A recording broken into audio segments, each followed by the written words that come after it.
graffiti had grown, b-boy and knowledge, the pillars of the game, but a six emerged, adding to the flame. Comics and hip-hop, a fusion so tight, visual storytelling, lyrics that ignite, from the pages to the beats, a seamless blend, the sixth element, where two worlds transcend. Welcome to the Sixth Element Show, where comics and hip-hop flow.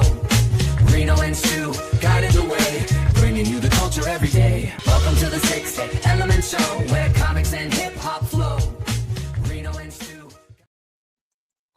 What up, what up, what up? Welcome back to the Sixth Element Toy Trap, episode 2, the Toy Trap.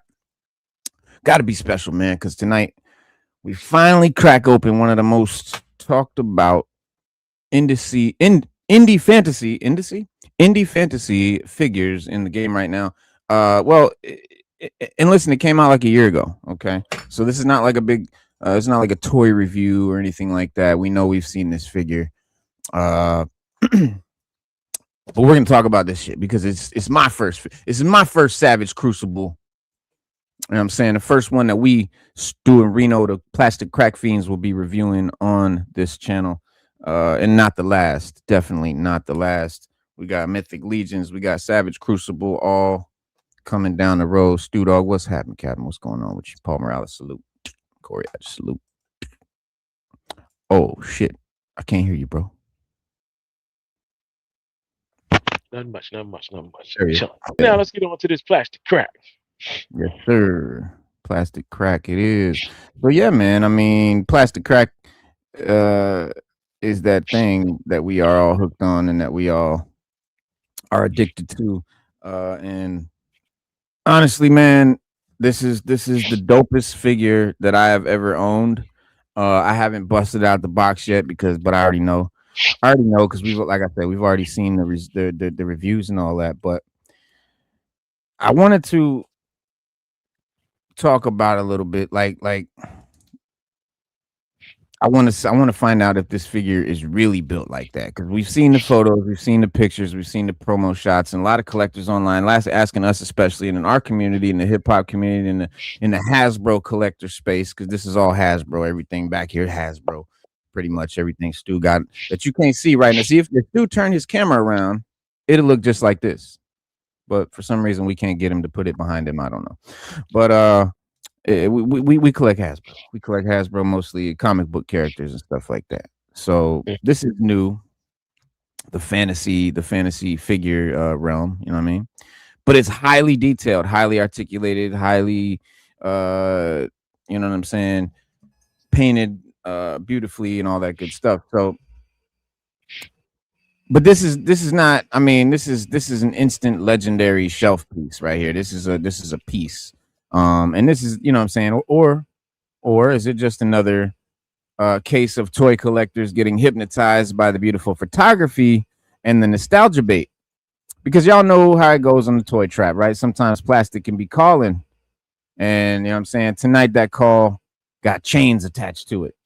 So we're gonna break this down live. You know what I'm saying? The sculpt, the articulation, the paint, the accessories, the engineering, the Frazetta inspiration, all that good stuff. Honestly, but to be honest, I mean, really all that's been done already. So we're gonna get deeper. We're actually getting to the imagination, to the era, to the lore, to the Savage Crucible-ness of it all. And we're gonna talk about why it hits different. Collector, we're gonna talk about collector burnout. Modern toy collecting becoming maintenance instead of imagination, why fantasy collectors move differently, why this line exploded after the initial hype, why being late to the line actually helped, the difference between the launch hype and the lasting impact. I'm not reacting to hype, I'm reacting to what survived. And that's the deal here. So what up, EGC in the building, Plastic Crack Fiend? You already know, baby. Yes, it is. That's how we getting down. So yeah, I mean, I could go off on tangents all day. Growing up in New York during the overlap of hip hop, comics, kung fu flicks, fantasy novels, sci-fi, horror VHS tapes, graffiti culture, action figures, Wu-Tang, Doom, Ghostface, Mobb Deep, fantasy DNA, Frank Frazetta, Boris Vallejo, TSR art, Dungeons and Dragons, Conan, Elric, Robert E. Howard, Moorcock, G.I. Joe, Motu, Thundercats, Silverhawks, Visionary, Black Star, you name it, we into it, and it's all one world. And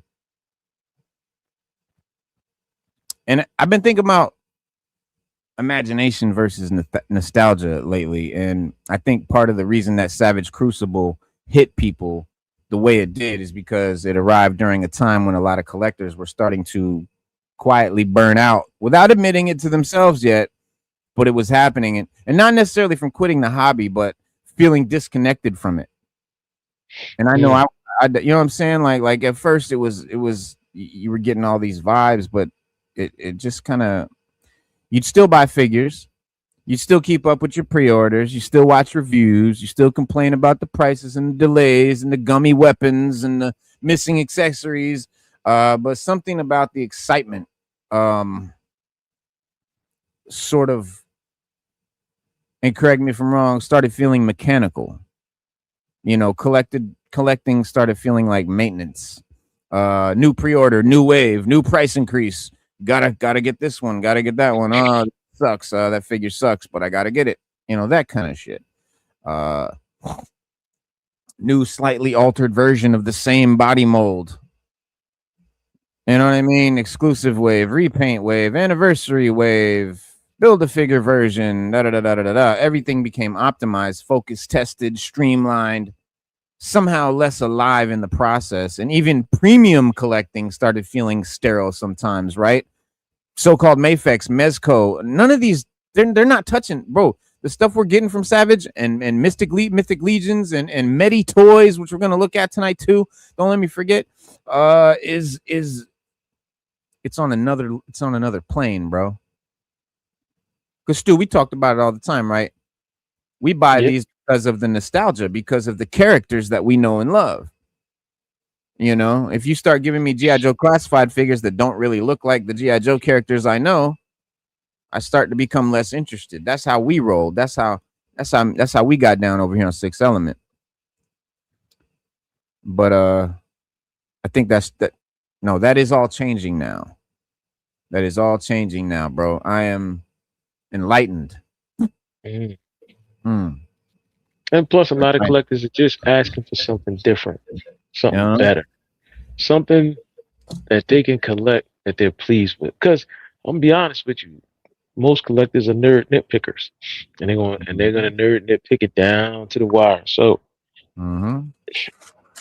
I can say without a shadow, there is no perfect figure, but you can come damn close. You can come damn close, and that's good enough. And that's good enough. I mean, that's good enough for a lot of guys, you know. And they come up with a lot of ideas that if these companies would just listen, you would sell more. Shout out in the chat, man. So this is the new Savage Crucible ball and chain figure. My new Savage Crucible ball and chain figure. This shit is old. It's been around for like 11 months now. Okay. But this is my first Savage Crucible figure. You feel? Yeah, but it's new to you. It's new to me. You know what I'm saying? So we get it over here. We're diving into the Savage. We're diving into the fantasy world. Fiddle Chips, what it do? Peace. Yeah, Paul Morales, peace. Yep. EGC, peace. He said, Corey Adger. Elric in my car. Ooh, bro. Casual Paul Toy talking about Collector. that Elric, bro. Casual Peace. Toy, what up? Casual Toy Collector, peace. He get Fred that Jane, didn't he? Bro, yeah. I was gonna ask if anybody, being my first Savage Crucible, does Savage Crucible send him out like this? Or was this the guy from Mercari that I got it from, just being extra? All right. And then we gonna also bust up what we got? This is a sought after figure. I did not have any idea how hard this would be to get. It's like $100, bro. 100 bones. You know how much these were in Target? Like, what are they, like $12 or 19 bucks or whatever? Something like that. 20 bucks maybe. 100 bucks if you want cartoon Skeletor. Matter of fact, I think this whole first wave is hard to get now. Beastman. And that's on Scalper's Island, right? Oh yeah, that's on Scalper's Island. Yeah. He goes to this line, right? Okay, Merman. Okay. Right, and then you have the Skeletor face from the toy, And that's the Skeletor face from the cartoon. You dig it? I see now. Mm-hmm. And so, come on, bro. He said, Casual said he saw Beastman and Ross. The cartoon one, you know that shit's like $150 on eBay. Grab that shit. Next time you see that in Ross, grab me one, bro. Dead ass. The cartoon joint. Yeah. All right. But yes, bro. So we're gonna bust it up. I think,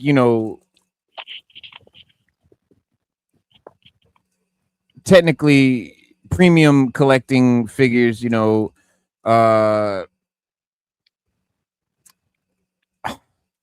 I talk about Mafex and Mezco and stuff like that. I kind of call those were premium to us because again, we're all comic shit, right? This is all Marvel, this is all Star Wars, right? G.I. Joe.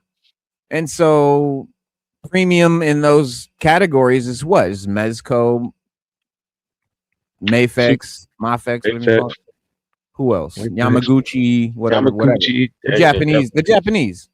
Definitely Yamaguchi. Yeah. The Japanese Tamagotchi, Yamaguchi, whatever. Yeah, they definitely are premium.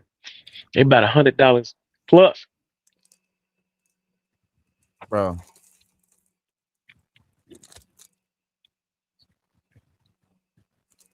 I love this. I love this figure, dog. I haven't even opened it. Look at this. That's hard. Look at that. Frank Frazetta, Ball and Chain Warrior. Classic. Our homeland is beyond comprehension, young one. We very well may be in the center of all things. The origin point for everything that is, was, or will be. The crucible in which the universe forged all other worlds. And a very special thank you to Lori and Frank Frazetta Jr. of the Frazetta Art Museum. Shout out Harbinger Studios. Shout out to Nikki Nicole and the team over at Harbinger that is putting out these Savage Crucible figures because y'all are really, whenever they speak, bro, whenever they come on and they talk, it's beyond evident that they not only are collectors, not only are fans, but they still very much consider us. They care about us. They're here for us. They're doing things for us that no Hasbro will ever do. Things like talking about that second Elric. Shout out who said that earlier. That was Paul. He's like, we need that Elric, bro. That Elric is probably the most popular action figure in the world right now, bro. Straight up, it's Savage Crucible, their first armored knight, because they've been doing barbarians and stuff. Easier to articulate. You start putting all that armor on, it gets harder to articulate, which is why Mythic Legions might skimp in the articulation department. Well, so we thought. Until Savage C, boy.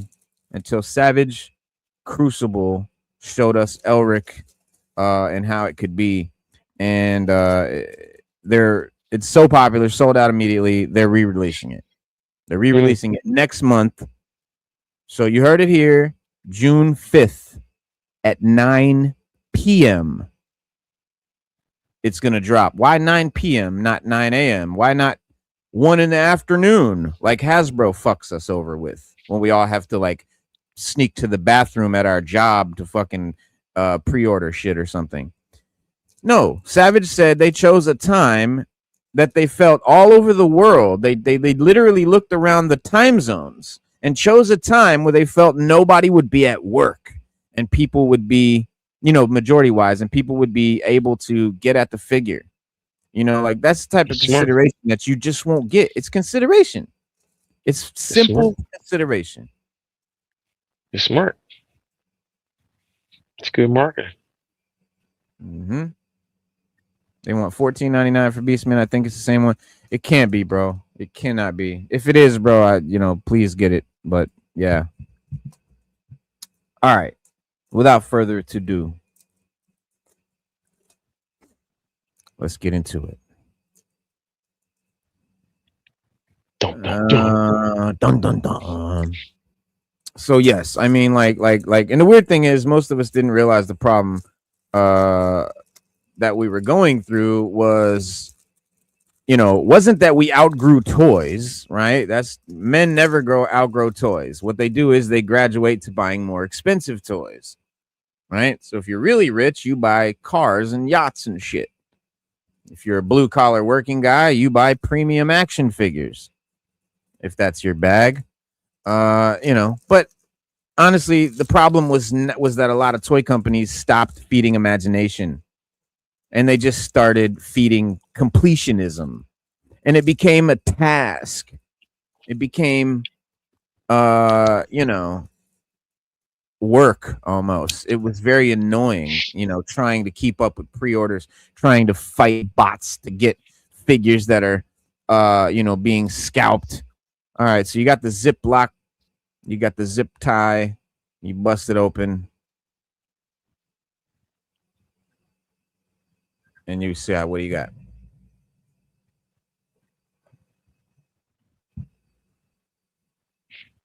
Born with the spirits of rage and conquest in his blood, the warrior prefers to meet challenges head on without hesitation. Armed with a mystic ball and chain forged from adamant cut from the abyssal bedrock, little can stand in his way. Pulverized foes litter the path the warrior treads.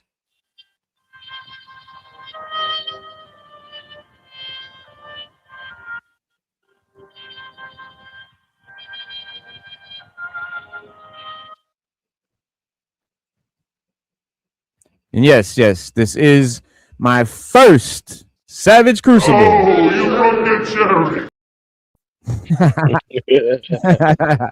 Oh man, we got to get into it, man. I can't wait. So here we go. We're gonna bust it open. But again, like, this is not. I know nobody's coming here for the toy review. Like I said, you can see this toy reviewed. It's been reviewed for months and months now. I just want to talk to y'all about. I think people around our age feel this is especially hard because we came from a generation where, like, imagination was still carrying most of the weight. I grew up in New York during that strange overlap of hip hop culture and comic books and kung fu movies and fantasy novels and horror VHS tapes and sci-fi paperbacks and graffiti art, action figures all blended together, mafioso, you name it, in one giant thing. It never felt separate to me. Comics, it was all. That's why it's the sixth element. It's an element. I think comics inspired every single element of hip hop immensely. But you'd hear Wu-Tang references to comic books and martial arts mythology and mafia flicks while reading X-Men comics and flipping through old Frank Frazetta paintings and in fantasy paperbacks at the bookstore. You know what I'm saying? Ghostface felt like a superhero larger than life in the same way that Conan did. MF Doom felt like a comic villain. Ghostface and Raekwon told stories of street fantasy epics. Mobb Deep records sounded like cold apocalyptic vibes in the same way that fantasy novels felt like cold apocalyptic vibes. And even the visual language of the 90s and hip hop fantasy had fantasy DNA in it. It did. Exaggerated. We grew up on it. Yeah. We grew up on it. We grew up on it. Like Dungeons and Dragons, that whole universe, no matter how you put it out there, He-Man is Dungeons and Dragons with a sci-fi kick to it. And Conan, Chasing the Wheel Warriors, same thing. I mean, I can go on and on. Brave Star, same thing. Dungeons and Dragons, but in a Western setting. Black Star, sort of like Conan. And you even had the Dungeons and Dragons cartoon. So we are heavily embedded in Dungeons and Dragons and their lore. And when you come out with a character like that you have in your hand, I mean, come on. We can't resist. So yeah, but I hope I can get it. Everyone else will be trying also. Yeah, exactly. So June 5th, 9 p.m. to 10 p.m. They said. They didn't give us a specific time. That's the fucked up thing. But I guess they can't. It's sometime during the live stream from 9 to 10. It's going to go up. I don't know how that works. But I know I'm be hitting that refresh button starting at 9 a.m. You got to, bro, because it is very highly anticipated. It's going to be one of the hardest figures to get. Already is. My man Andrew said that's ball and chain. I've been looking for that lately. Been seeing it at conventions. I'm working. Yep, it is. It is the joint. I'm the same way, bro. It was definitely an anticipated joint. Cool Keith was a shapeshifter. Fucking Thundar. Fucking what up? What up, Joe? Motu has so much Kirby DNA smacked in it. It's not even funny. All right, let me peel this bad boy up out of here. Oh, I'm being careful and shit because like I never opened a Savage Crucible box before. I don't know what's gonna come out and fall over the place. We got the buffalo bearskin rug cape. Yo, That's dope. or It's hard, man. It's hard. Could you imagine if they had something like that in the 80s when we were kids? Hell no. What up? We got a little. So it comes with a little. Probably the sword and shit is in there. Well, there's your weapons right there. So, okay. I think this is a bonus thing. So, Savage Crucible, another cool thing they do is they include a little bonus blind bag with just a random weapon of some sort that's from the line that you can mix and match with your figures. Another cool thing about these fantasy figure lines like Mythic Legions and Savage Crucible is that they make their figures to be kit bashed. Like they come with certain shit that you like they intend for you to swap and pop and swap with other figures, especially with armor and stuff like that. But I don't know. I don't fuck nothing up. You got the plastic sort of film. Yeah, that kind of goes over the top. And then, bro, I'm all right. Let me not fuck him up. Let me pull this bag. There's a bag tied on the back. You got to peel that off. That's what the little fur coat was in. You got to take that off, and you got to cut the little things, just like McFarlane. Those little things that hold the figure in. Yeah, got little straps. Little strap. Yeah, get them over there. You gotta get those shackles. Unshackle him. He's shackled up. Take off the shackles. Give us free. Oh, here you go. Yeah. Give us free. Come on, goddammit. Yo, I can't. Yeah, I'm fucking it up. Hold on. Let me just pop it through. There we go. All right. It's like I'm an amateur over here. What's going on? All right. Now, they do tell you that the joints are going to be or possibly will be tight coming out off rip, which is cool. Look at that. It's okay. Let's want that. slide that up on his leg a little bit there. Wow. Out the gate with the metal chain hanging. Like fucking Grandma Clump's fart. Now, is that real? Is that real metal? Or? Yes, bro. Oh, dang. This is real metal, bro. Real fur and shit. Yo, that's dope. Oh.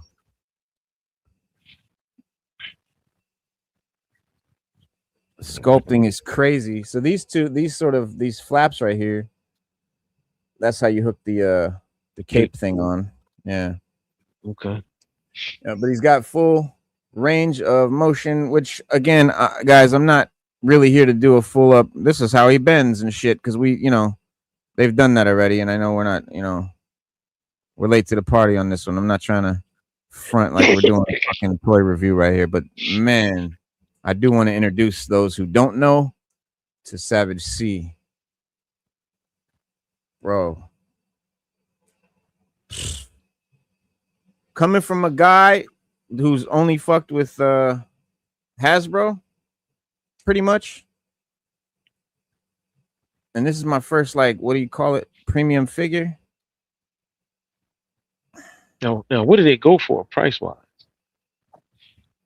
They're not bad. The Savage Crucible is gonna run you about $50, 50, 60 bucks, maybe something like that for like a good figure. They go up. Like the Death Dealer I'm getting is $90, but he comes with a bunch of shit. I'm gonna show you him too. Don't let me forget. Matter of fact, let me pull him up ASAP so that I don't forget. I forgot last time I was gonna show the Death Dealer. We're gonna talk about it. I never did.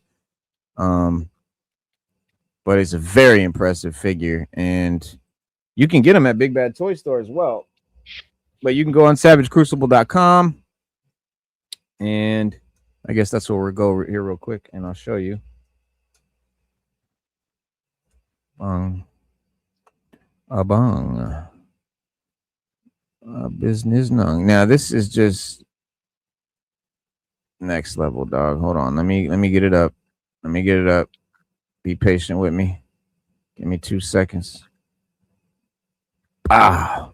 Now I noticed there's supposed to be like a card that I was told came with it. Which I don't see, and maybe the guy that I bought it from took it out already. Looks like he jacked me for the card. So apparently there's supposed to be a card that comes inside, and he did jack me for the card. So that's what's up. Whatever. I ain't sweating it. I would have tossed it to the side anyway. But man, oh man, oh man. Let me get these tools up out of here, bro. Hold on. Hold on. Before we go to Savage Crucible, let's look at this piece.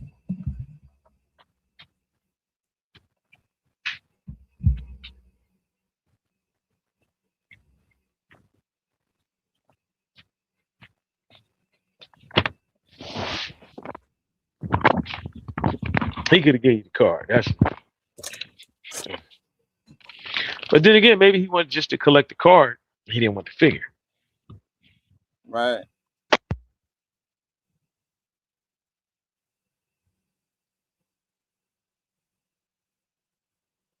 Look at the joints. Like you know what I'm saying? You don't even see joints. Like you don't see like little joint shits. You see the slot, but like that's an elbow. You know what I mean? That's not a hinge. That's the word I'm looking for.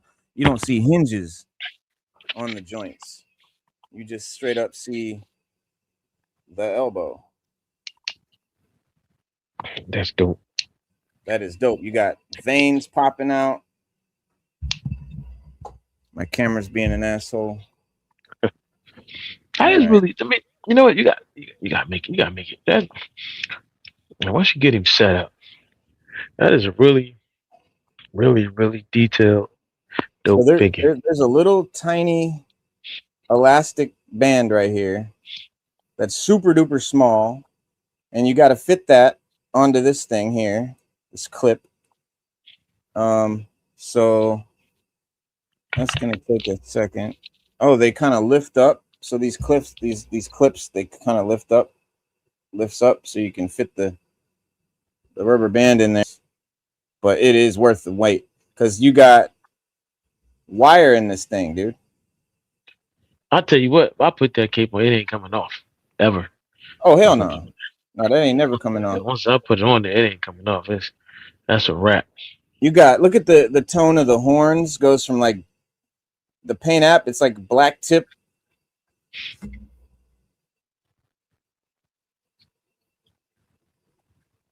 Yeah.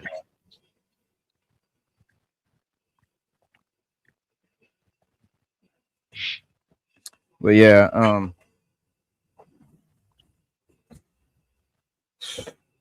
wait till you see what it comes. Wait till you see what it comes with, though, dog. Look at this shit. Yes, the X-Men 97 season. Look, bro. We watched it earlier, Tristan. It is we can't wait either. That's dope right there. It's metal, dog. See, that's what I'm talking. It's metal, bro. I swear to God, even the ball is the ball. I think the ball is plastic, but the chain is metal. But the ball looks metal. I mean, it's a really nice paint job. That shit don't. If it don't look metal, look like no gray good. shit. Yeah, it don't look plastic like it's plastic. I'll take it.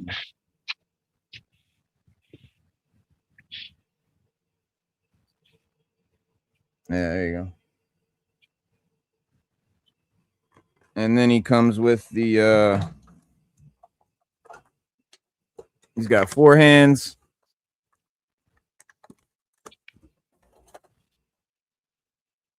He's got the saber.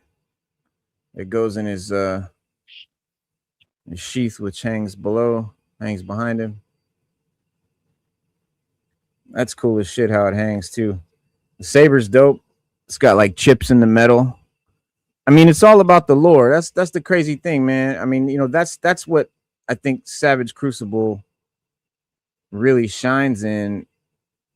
I mean, obviously the figure too, but one thing they really, and that, by the way, that was kind of snug going in, so it just is not like slip in and out.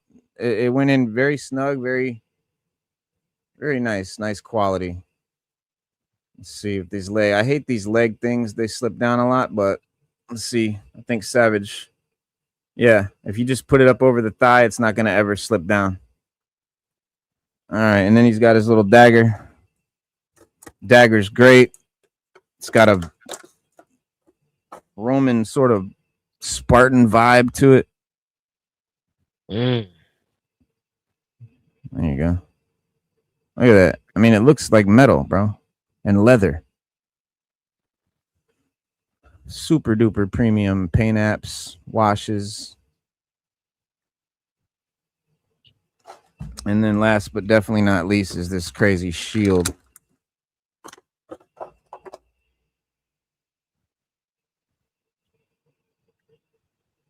Oh, that's hard. Bruh. That's hard. Look at that shit. Yeah. I mean, that's some dark fantasy shit for your ass right there. Maybe a pain in the ass to get on his hand, though, but that's action figures for you. Yeah.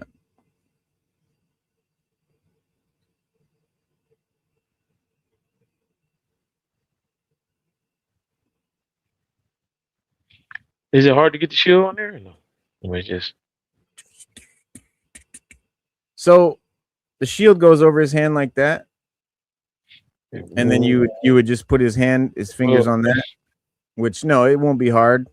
It's not easy to do any of this shit on camera, by the way. Shout out to fucking toy reviewers who sit there and do this shit on camera. you gotta be left-handed because the sword is on his left side, so the shield would go in his right hand. No, this is his left. He got the shield on his left. That's his right. Okay. Maybe because the sword maybe it's is opposite in the camera or something. because of the sword. Yeah, the sword would be drawn on the left side. So he's right? gonna, well, yeah. So he's gonna be left-handed. Yeah, so he's gonna be left-handed then. So he'll draw his sword with his left, and his shield will be over here. But he's got this spike bracelet, Yeah, this spike, right there, yeah. deal here. So I don't want to do the shield on that side because I like to show that, and also it's probably be a pain in the ass to try and get the shield up over all that. Yeah. This Maybe has it might cool hold the band shield. on. Maybe it might hold the shield on there better.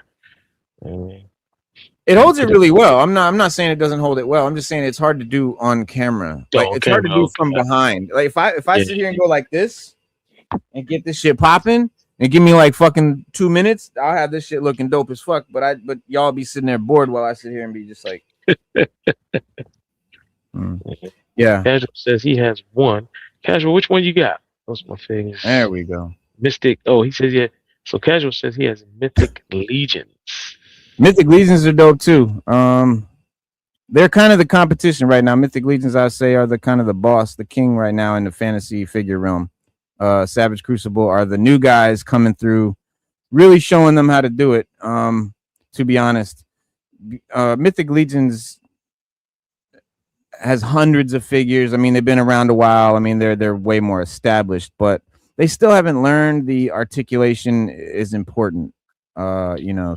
So Fiddle Chips said he bagged and boiled the hand a bit, and hand got soft and shield slipped in. Okay, so it is a fucking thing. All right. No, I'm telling you, bro. There's no way that anyone just slapped this shield on like easily. It is not easy, and I don't think the Savage Crucible people, when they put this figure out, that they were like, "Oh, this is going to be." I think they knew people would have a little time with it, but I also knew that they understood it would be worth it, and I certainly understand it's worth it. And I am not mad at all, bro. This is fucking. I can't wait to get more, dog. Look at that bad boy right there. Yeah, you look Fully good. suited and booted, fitted and kitted. Yeah, that's hard. When he get the shield on, once I get the shield on and get him in the pose, you know what I'm saying? I'm gonna have him like that right there.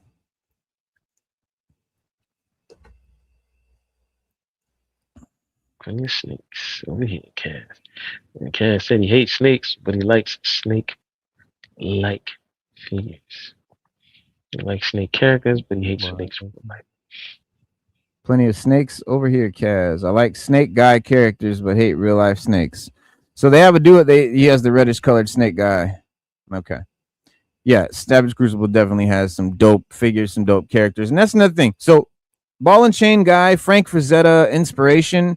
This is not a original Savage Crucible character, though, which they do have. So don't criticize me and call me a nostalgia whore, which I totally am. But it definitely, they definitely have some original figures too. So again, I told you they came with this little blind bag. It comes with this little little black Ziploc bag. Pop it open. It's got some weapon, probably to some other figure, and you just kind of throw it in your armory, in your collection. Sadly, this will not be anything that I can use with this guy, but this is just motivation to get some new Savage Crucible figures to use with my free sword. My swath. But yes, basically, you know, I think it's you know, an amazing company. Here is their website. And look at what they have. Store. Oh yeah, I did just get this guy as well. Well, not the throne. Let me find the dude that they're talking about. Yeah. So look, you can buy different feet. You could buy all these accessories. Look at these are calf parts and wrist parts. They're different you know, masks and clothing or whatever you want to call it. And you got guys like this here. So when Kaz is talking about snake guys, like these are snake guys. Look at that detail. That's dope. And you can swap and pop the figure, the you know, the armor and all that good stuff. But if you're not an animal, see, for me, I'm not an animal guy. There's a lot of figure lines out there that like to do anthropomorphic warriors, like warriors with animal heads and stuff like that. Tigers, they're very popular, very, very cool looking. Just not for me. It's just not what I'm gonna buy. But if you're into that, they have a lot of that good stuff too. This is like a Komodo dragon guy based off a Komodo dragon. Yeah, that's dope. Yeah, here's the guy I just ordered. He'll be here in a couple days, and we'll be reviewing him as well as a newbie. We'll do a real review with this guy here. I'll be set up for a straight up real deal review. That dude's peak. Oh. What's his name? Nashorn, the disinherited. Nashorn, the disinherited. You got to put some gravitas. So I like this dude though. This guy is cool as shit. Look at this dude, Stu. You'll like him. Oh yeah, he dope. Yeah.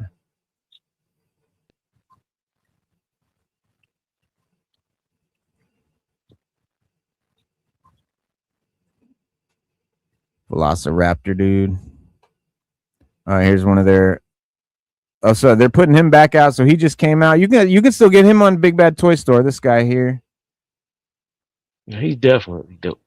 Yeah, he's like a lynx, I guess. Looks like type of wolf. Werewolf, yeah.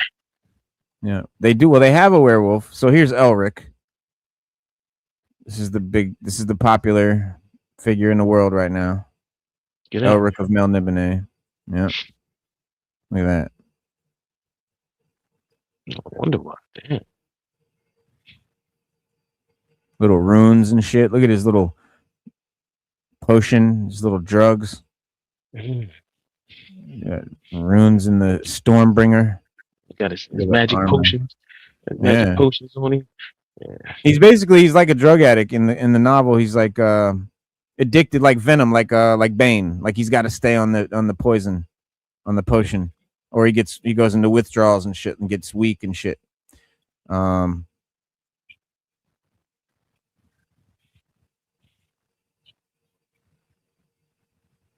if you notice, if you're wondering why this looks familiar, it's because you saw a very similar character on House of the Dragon named, what's his name?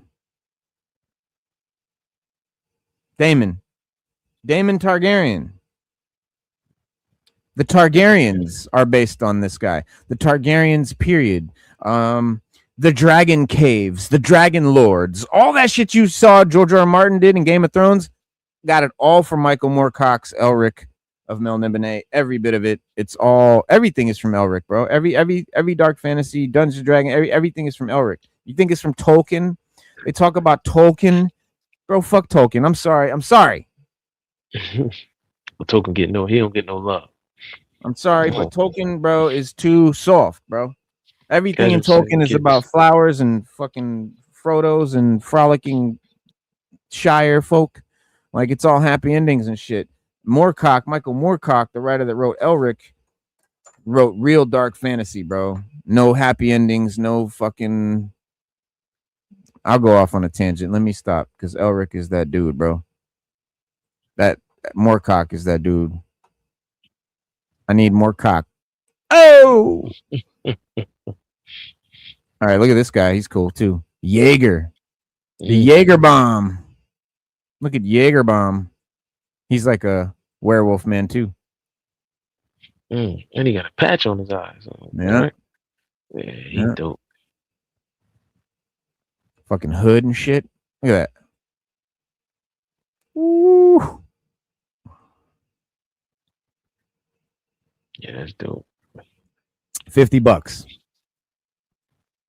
That's what they run about.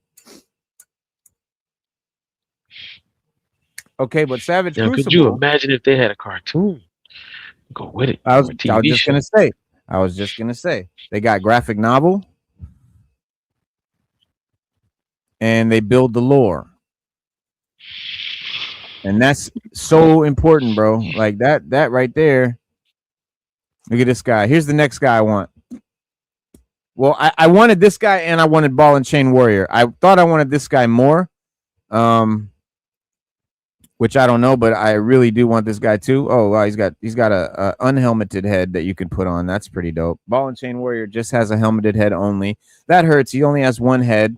Ball and Chain Warrior.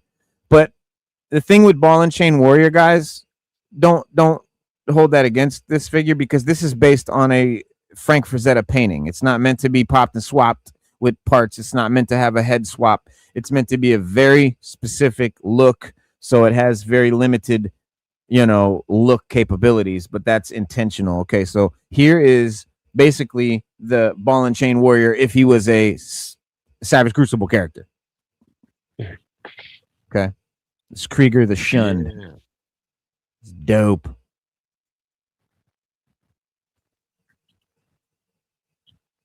Krieger the Shunned.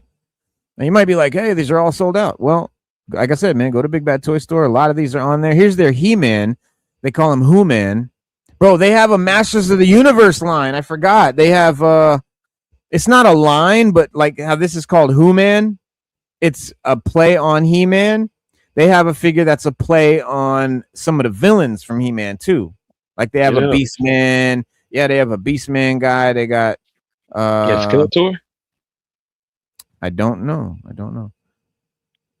Here's a Raider pack. What's this? So here's a whole pack of shit you can do. See, if I got this pack right here, I could turn Ball and Chain Warrior into a completely new character. Yeah. 2 new characters. 3, 4 new characters. In fact, I think that's what they did here. Yeah, this is Ball and Chain Warrior, I believe. Yeah. And they threw all the gear on him. So a lot of cool shit. They sell stands, like figure stands that have like textures, like rocks and shit on them. Like I'm telling you, bro, they have extra neck, extra hinges, shorter arm legs, extenders if you want to make the guy taller, joints that fucking make the head bend in different way. Bro, look at this here. And enhanced articulation neck peg, 50 cents. And tell me that's not a collector-centric company, bro. This guy's coming out. A lot of people have him already. For the Kickstarter, I guess they got him early. I'm gonna pass on him just because he's not for me, but I'm getting the Necron, which I think is basically the same body, pretty much. So I don't want to grab two of the same guy, but very similar. But if you're a collector, you'll get it. Oh, here's another dude, Varnox Unchained. He's awesome too. He's $60. Comes with a bunch of extra stuff. I think he's two dudes or something like that. Does it come with two characters, two figures? Or is he a builder? Is he a troop builder? Hold on, is this a 2-pack? Two brothers born of chains. I don't know. I'd have to look at it more. I don't want to waste you guys' time, but make them with two figures, maybe a troop builder. I don't know, but it looks like you can definitely make two guys for sure out of that. It looks like it's two of them. Yeah, it looks like it's two. Yeah, it's two figures. All right, I don't see Death Dealer up here, which is fine. We're gonna go to Death Dealer, where I'm gonna show you at Big Bad Toy Store. By the way, you want to find some cool shit at Big Bad Toy Store?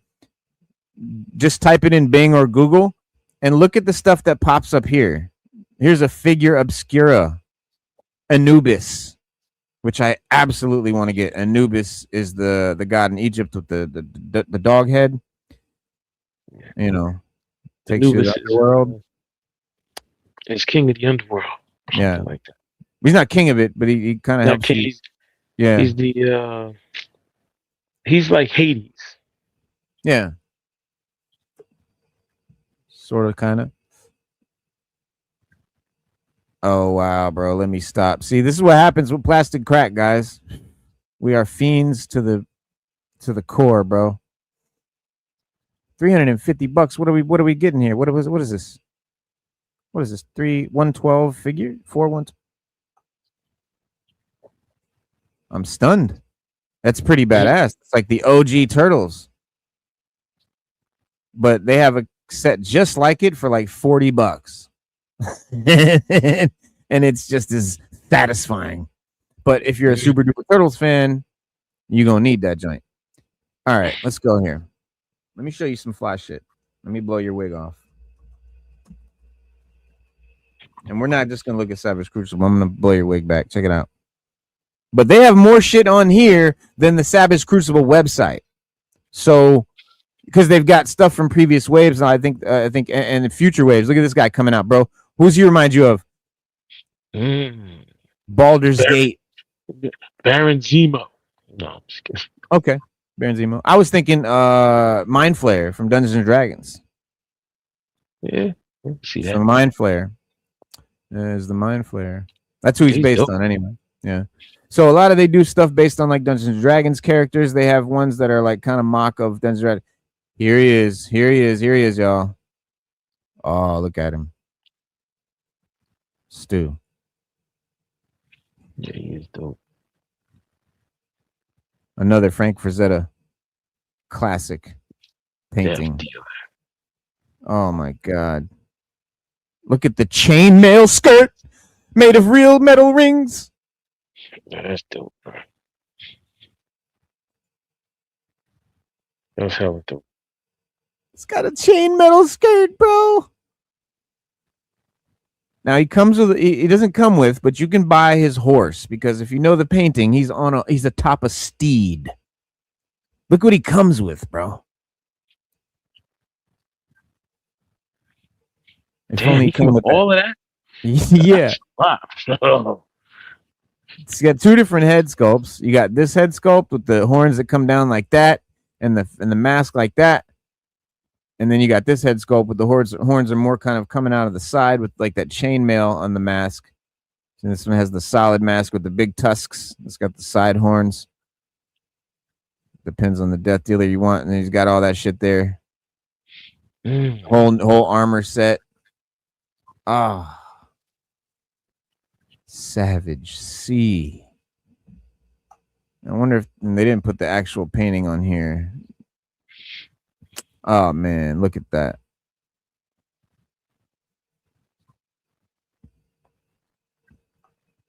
Hang on. Oh, they make football stuff? That's what I said. I was going to say. Hmm. Let's see, quarterback up there. Hmm.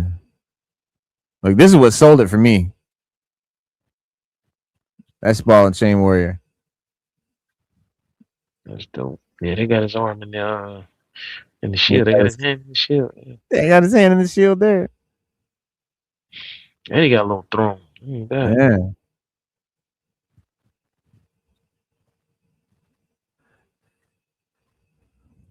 I hear the Conan song when I hear He-Man when I.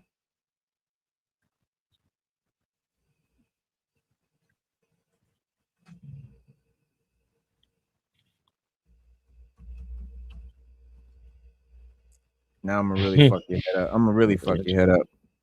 Andrew Davis said, "You see all that plastic? You start slapping your wrist and tapping your feet. This is true." Look at that. Yo, he is dude. Damn. Look at this. Yo, that's hard too. Damn. Look at that. But this shit, they got all kinds of shit, bro. And we around here playing with Hasbro, dog. Look what we're missing. Look at this. Oh, I'm copping this, by the way. Copping this, by the way. Yeah, Look at the. Okay, you got the fucking. This is just one. This is just part one of it. Then you could do this head. The samurai. Oh my god, with the fur. I mean, with the hair. With the kabuki mask. Yeah, dog. You got two different head sculpts. You got that one with the short horns, or they're like battle damage horns. You got that one. You got this one. You can throw the hair on or off. Bop, bop, bop. You got heads hanging from his belt. And then look, if you get it from Big Bad Toy Store, you get the Logan head and fucking Wolverine claws. That's dope. Come on, B. You know I had to cop this. Dope. I set mine up just like that. Old Log. I really want to get two of them because I how do I choose Logan or this fucking dope samurai with the hair? I know. I mean, it comes with a little flag. That's world building, bro. Medi toys, yo. Look at this. Now they are a bit pricey, $115, but look what you could do with this gladiator. First of all, look at this Spartan, bro. Tell me you don't want that on your shelf. That look dope on my show. Look at that. Look at the detail. Incredible. You could throw the different heads on it. Big ass wired cape.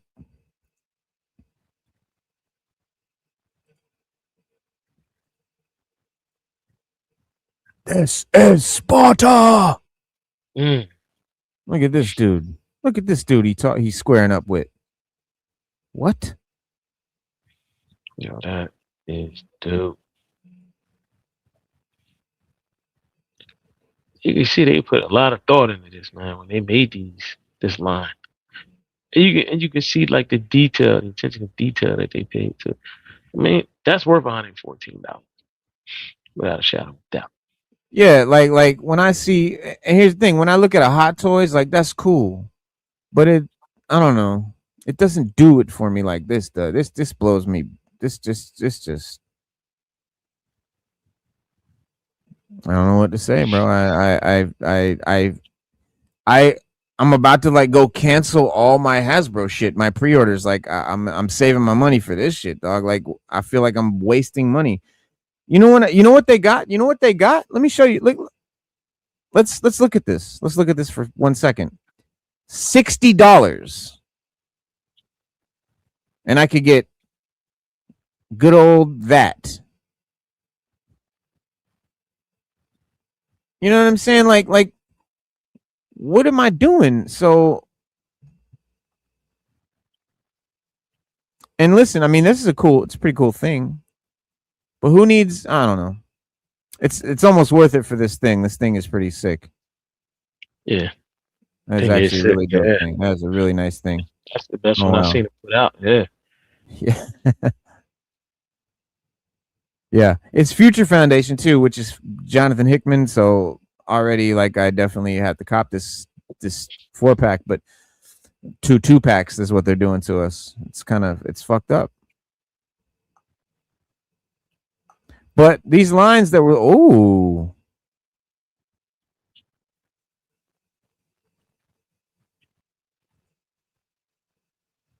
we're doing dioramas now. Mm. Shelf pieces. Look at that. And it's just a flat piece too. Wow, that is sick. Wow. For $300 though, I bet Cass could hook us up one on the printer.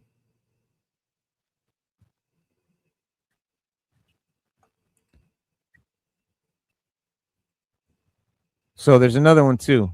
Check this one out. I think I gotta go to my shit.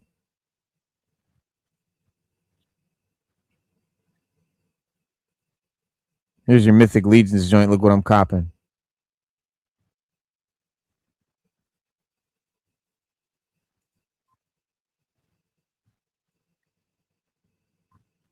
Mm. A Roman warrior. Mm. Look like a gladiator too. Yeah.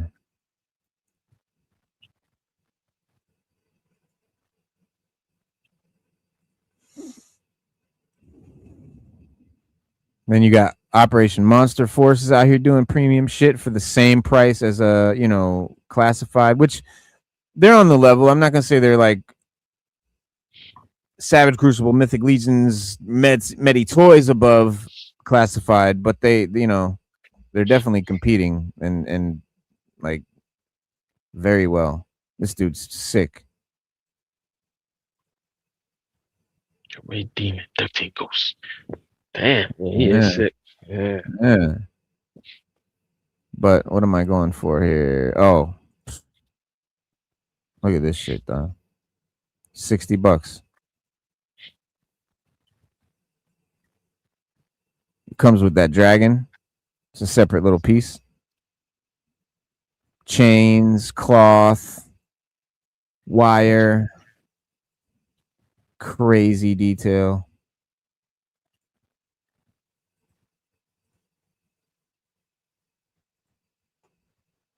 That's dope. More gladiators. I love these Roman dudes. That shit looks awesome. But then you got the big boys here. Look at that. Damn.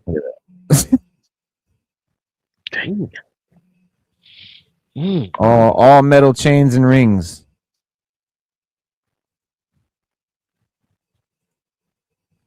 And he's really tall too. This guy's way bigger than the average figure. He's like 10 inches, something like that. I don't know, it doesn't say here. 6-inch scale, but he's like 9 or 10 inches tall. Well, that's the scale. It's ogre Just scale. scared. See? Yeah. Yeah, see ogre scale. So he's like almost twice as tall. Not quite twice, but way taller. It would make sense Yeah. that you wanted to be, tall. They got a skeleton warrior. Mm. Mm-hmm. Cloth mask and shit. This cat right here. This is on. I think this is the figure that put me over the edge, and I started going like nuts, pre-ordering shit. This shit here, bro. Look at this guy.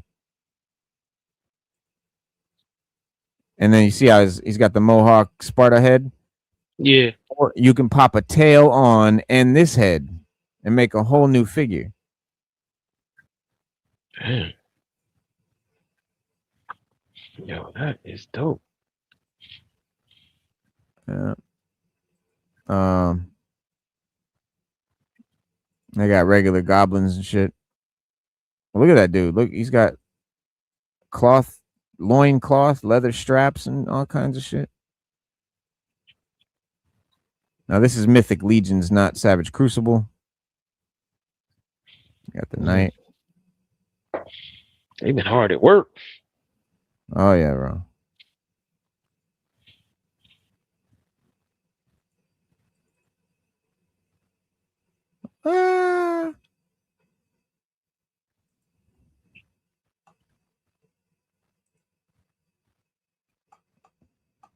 Where is that shit? Oh, I didn't get it yet. Oh, okay. Hang on.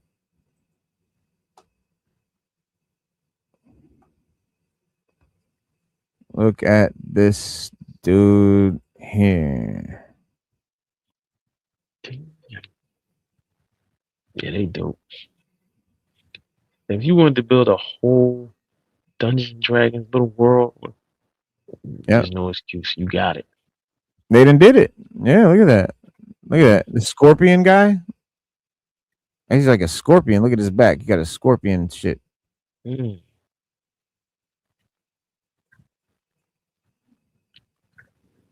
6 arms and shit. 4 different heads. Holy shit. 4 different heads. Is that 4 heads? That's 4 It's heads. 2 heads. 2 heads. But why does it look like 4 different looks? Oh, because you can pop the mask thing off. You can pull the mask down. Yeah, wow. this pulled down. That was pulled up. Uh-huh. The chain little mask deal comes off and on. That's just world building. That's next level toy creation right there, bro. Oh, here's the turtle thing I was talking about. Look at that, $40. There you go. All 4 originals. Or you can pay $300. Wow. All right. Look at this dude.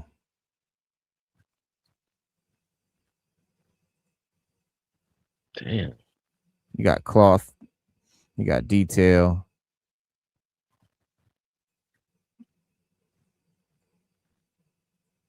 Got wire stitching. Crazy.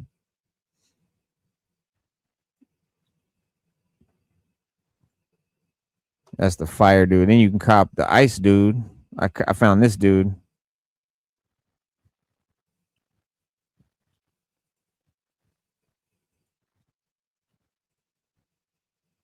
Mm. Yeah, you look dope.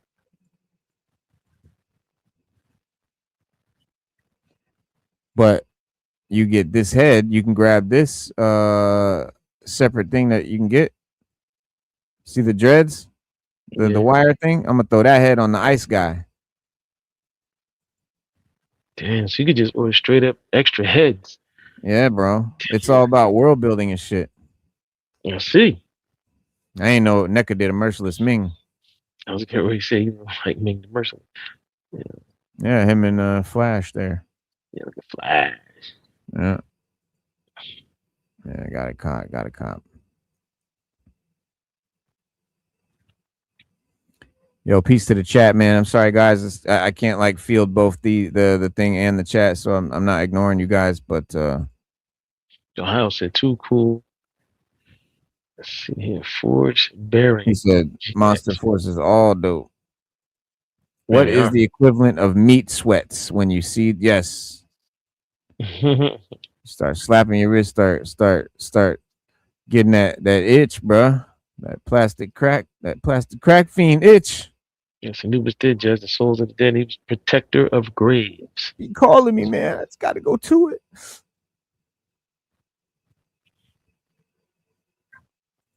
Oh man. But yeah, I don't know. I think it's a beautiful thing, man. It is. You know, we come from an era.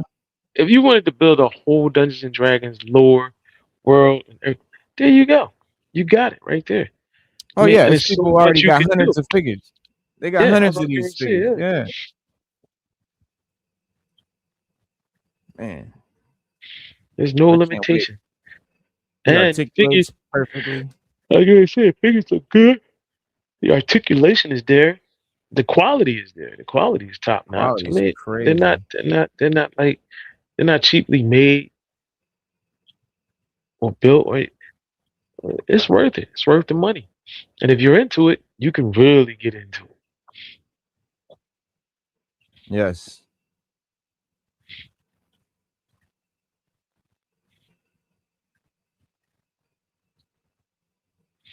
And that's the thing I like. I like the fact that you can really, really customize these things. You can make different characters, which is even doper.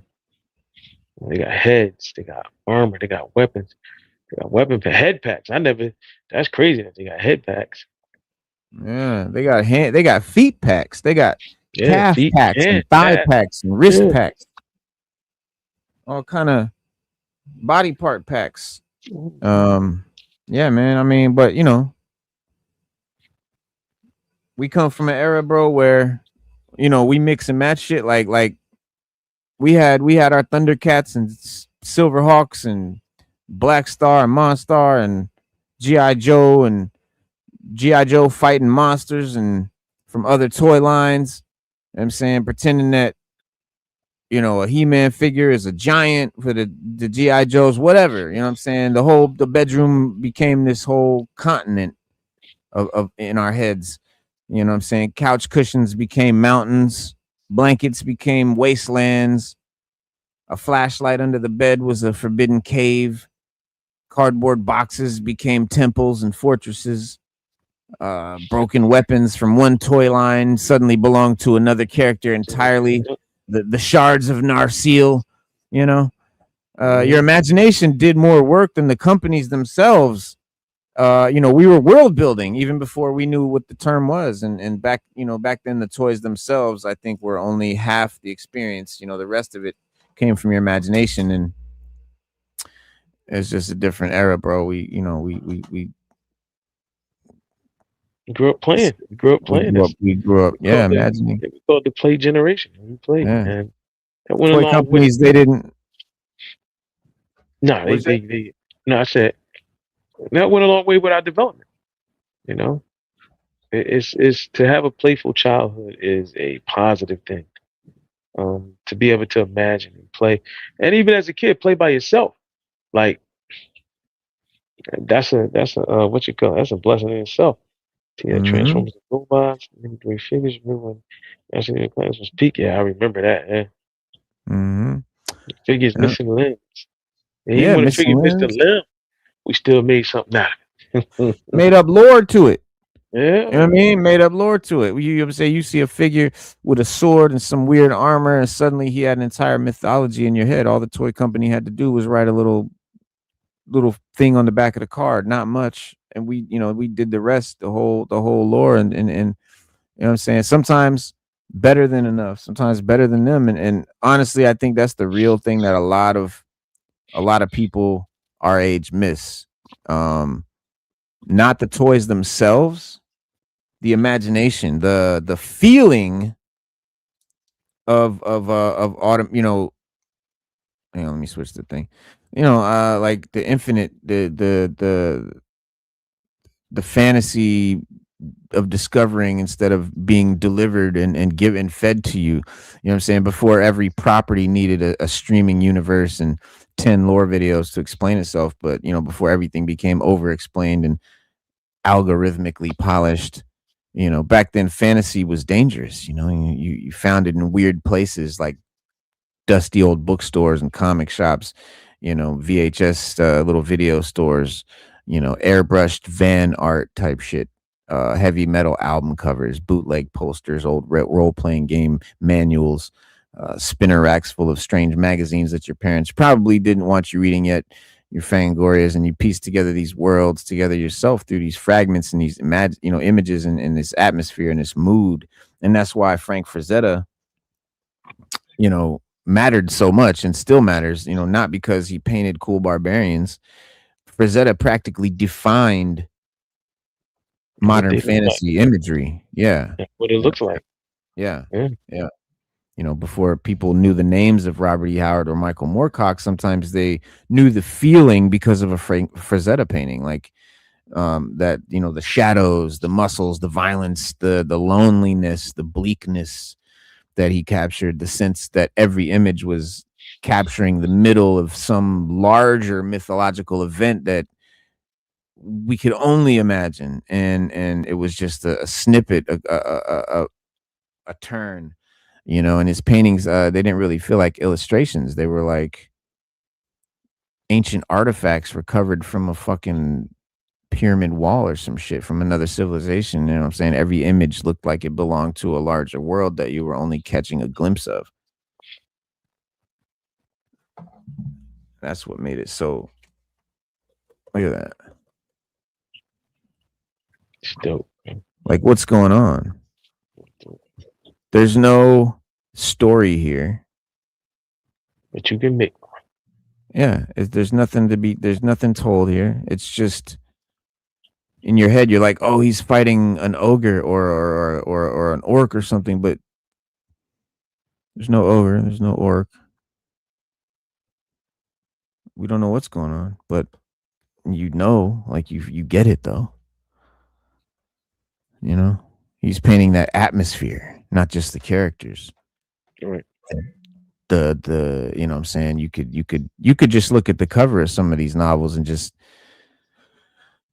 feel like you were in ancient wars, forgotten kingdoms and realms, and he was just painting that and that kind of art forces your imagination to participate. And honestly, that's what Savage Crucible understands better than almost anybody in modern toy collecting right now. Not just fantasy aesthetics, the imagination itself, the lore. That's why I think the line feels different. It has a backstory. It has comics. It has, factions and lore. It doesn't feel like a company trying to exploit nostalgia. It feels like a company made by people who came from the exact collector sickness that the rest of us come from. Savage Crucible feels like it approaches collectors like collaborators. You go on their channel, you watch them on lives, like they're us. It's just like I feel like there's somebody that I feel like it's some collectors that just got given an opportunity to have to be a toy company. It's exactly what they are. Yeah. And you can feel the customizer DNA all over it too. The modularity, the layered armor systems, the compatibility with other lines, the size wise, the layered textures, the way the figures are designed to exist inside larger shelf worlds instead of isolated display poses. They understand that collectors don't really keep toy lines isolated anymore. We build out ecosystems. You know what I mean? Like this is not just G.I. Joe, it's everything is here. Yeah, we make them look nice. We build moods. Yeah. We build shelves out that look like dimensions colliding together. Mythic Legions next to Mezco, Conan to Savage Crucible Barbarian next to some, skull-headed warlock that you built out of old parts at 2 a.m. because your brain suddenly decided that you needed a necromancer faction. And don't forget lighting. Lighting makes it all, pulls it all together. Lighting pulls it all together. Yeah. It's all about that shit. You got to hook it up, man. That's modern collecting at its best. It's not completionism. It's not checklist addiction. It's world building. It's getting back to that essence of what made us addicted to it in the first place and what made us fans of it as kids. And honestly, I think a lot of the mainstream companies lost sight of that years ago. Somewhere along the line, collecting became this maintenance instead of imagination. Yep. Same bullshit, same gummy weapons, same complaints, same nonsense, still buying them. Everything became optimized somehow. And then companies like this start coming out that are actually listening to us, and then it makes it feel fun again. That's what I'm trying to say. Like Savage Crucible, Mythic Legions, they're making it feel fun again, bro. I haven't felt this excited about a pre-order, about a figure coming in the mail, and I don't know how long. Like it's like going into motions. Tell me, for all of those out here, real hardcore collectors, who's really fucking really excited about the next figure that they ordered? Like I stopped getting that feeling a while ago, and it's back now. So that's Savage Crucible, Mythic Legions. It's back now. So everything today is sanitized. Comics, movies, posters, it's all missing something. That is true. Articulated. Yes. Yeah, bro. They don't. They do not fuck around, bro. It's Savage Crucible showing up, bro. They coming out. They're really the premium to watch right now. Yeah, they are. They're the up and comer. With them, I gotta break out. I know. You gotta go to work. All right, bro. I'm gonna finish up here talking with the homies and Oh shit! Call it a night myself. I ain't got no work tomorrow, so I'm gonna kick it. I'm gonna kick it tonight. All right, bro.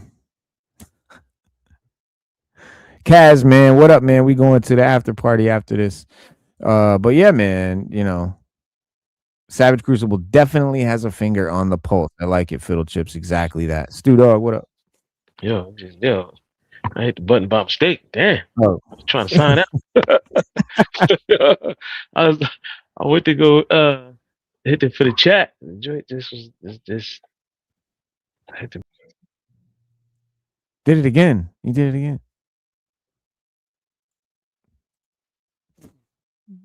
Oh yeah. Nah, but yeah, nah, he's self-booted. Nah, I think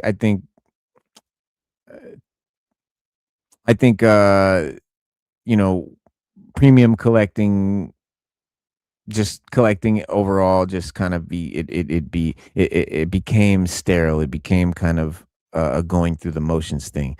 This ain't no airport. That's it. So, but that's why I think, you know, Savage Crucible shows up with this barbarian carrying a real metal ball and chain, looking like he stepped directly out of a you know, Frazetta painting, and suddenly, you know, I remember what that feeling is again, what that atmosphere is again. I know, bro. It's all good. But that's why, I mean, that's why getting involved with the Frazetta legacy through Frazetta Enterprises and the Frazetta girls side of preserving Frank's work was such a smart move.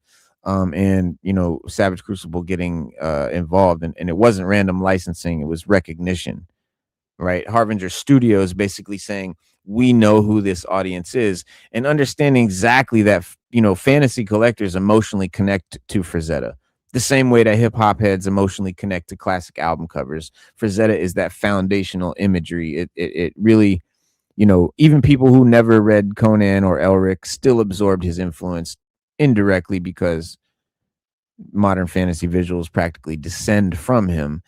You know, Savage Crucible recognized that if you really want to speak to fantasy collectors authentically, you don't just make a barbarian, you tap into the visual mythology that shaped the entire genre in the first place. And that's exactly what they did with this figure here. And this joint right here, man, this is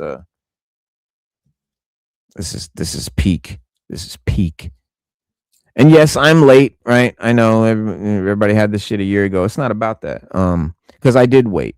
I did, you know, and everybody already reviewed the figure, I know, and every articulation angle has already been shown on YouTube, and every accessory has been discussed. And by the time I'm talking about the warrior with the ball and chain, YouTube already bent all the joints and tested all the accessories to fit and debated every paint application, you know, like medieval scholars arguing over ancient scripture. But honestly, I think being late kind of helped me understand what this line actually is, because I'm not reacting to launch hype like I would have if I would have even known about it when the Kickstarter came out. Because like I said, I'm in a different world at this point.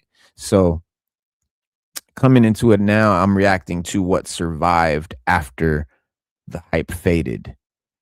And there's a lot of figures that maybe I would have gotten that maybe I would have not wanted to get. So I think what survived is interesting. I think what survived is this strange feeling that collectors have around Savage Crucible, where, you know, we don't even talk about it like a normal toy line anymore. Frazetta girls figures are super delicate. Savage Crucible, please make fire and ice figures. I'm telling you, and fire and ice. That's very logical. Next step, like that's the type of thing. I mean, they're doing more Frazetta stuff for sure. They've already confirmed that. I asked Nikki if they were going to do more Frazetta stuff. Yes, they're also going to do more cock stuff. More. I don't know if it's going to be characters from Elric of Melniboné, like Irkun or Divimtois or something like that, but I think it's going to be other Eternal Champion characters from Moorcock's line, Von Beck, stuff like that.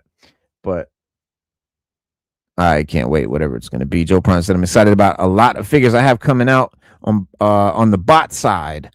I have my Leo Kaiser coming. I'm so geeked about that. Been waiting almost 2 years. And that is one thing about indie figures and Savage Crucible, Mythically and stuff like that, like it's that's one thing you do sacrifice when you leave a Hasbro is consistency. I know Hasbro's going to come out with a wave every month, like for example, or I know that pretty much, I kind of can expect figures to come out, and then I know when they say that they're, or when they, from the time that they announce the figure to the time that we get them is very short compared to what a smaller studio has to go through, which is absolutely fine because what we get is well worth the wait. Because you can always go and get your Hasbro shit, but like, I don't know. I feel this is a special time. These figures right here, man. It's some dope. It's a dope time to be a collector, bro. And people talk about Savage Crucible like they discovered something missing, right? Especially fantasy collectors. Fantasy collectors move differently than superhero collectors, for example, right? There's a different energy there. Superhero collecting eventually became mainstream enough that it started feeling corporate and predictable and safe, whereas fantasy stayed slightly dangerous, slightly weird, a little underground, a little too, heavy metal album cover for polite society. And so now, even now, fantasy collectors still feel like people carrying around hidden knowledge, and I think that's what helped the line explode in the way it did. Not because people suddenly rediscovered swords and barbarians, but because people recognized the authenticity when they saw it. They knew that this was legit. Like, there's been plenty of sword and sorcery-esque stuff. I mean, we never lost He-Man. He-Man's been around, but nobody tapped it. Nobody really tapped that dark fantasy, that real fantasy shit, like Frazetta shit, like Savage Crucible did. And so for somebody like me coming from that 80s and 90s overlap generation, where hip hop and comics and fantasy and kung fu films and graffiti culture and horror movies and action figures all blended together in one big sort of soup, and just was culture. And sort of Savage Crucible feels less like discovering this new toy line and more like reconnecting with an old mental language that I forgot we still spoke. House Hendo, what up? He said, hey, yo, I've been on Savage since Kickstarter. I wouldn't collect as fantasy as I do if they didn't come along. As much as I do if they didn't come along. I hear you on that. I feel you. That's kind of exactly what I'm saying, bro. Like, all this stuff, there's shit you can't even see all around this room. All these figures, it's all Hasbro, basically. Like, yeah, there's some McFarlane, there's some Mafex, there's a little Mezco peppered in, but 90% of what I own is from Hasbro because I love Star Wars, I love Marvel, and I love G.I. Joe, and they just happen to own the IP for all three. But I love fantasy, right? I love fantasy. That's my shit. You know what I'm saying? I read Michael Moorcock, I read George R. R. Martin. You know what I'm saying? I've read Tolkien. Honestly, like, I'm not as much of a fan of Tolkien as I was when I was a little kid. Like, when I was a little kid and I saw the Tolkien, the Hobbit cartoon, like, we loved that shit. We loved that shit. Me and my homeboy and shit. We were super into that. But as I got older, and like, then it was like, okay, and now I'm gonna go read the Hobbit. And it was just, I know it's religion to some people, so I'm not really knocking Tolkien per se. What I'm knocking is the fact that I wanted something, me personally, that wasn't so much like a nursery rhyme or a fairy tale, like a children's fairy tale. I wanted something that was more like Conan the Barbarian. And that's, what these guys do, Michael Moorcock and Martin and stuff like that. Children of Huron, Darkest Story, yes, Children of Huron is good. And like, but like, his lore building isn't like, I'm not, like I said, I'm not taking from Tolkien. Like, it's unmatched. Like Silmarillion, like, and beyond, that's what's crazy about Tolkien is the magnitude of it all. But what I'm missing is, or maybe not what I'm missing, but what I don't want included is all the hippy dippy, Shire folk, happy endings and songs every 5 minutes and stuff like that. Like that's what you don't get when you read Michael Moorcock novels. But again, it's not a shade, it's a personal thing. Yeah, but yeah.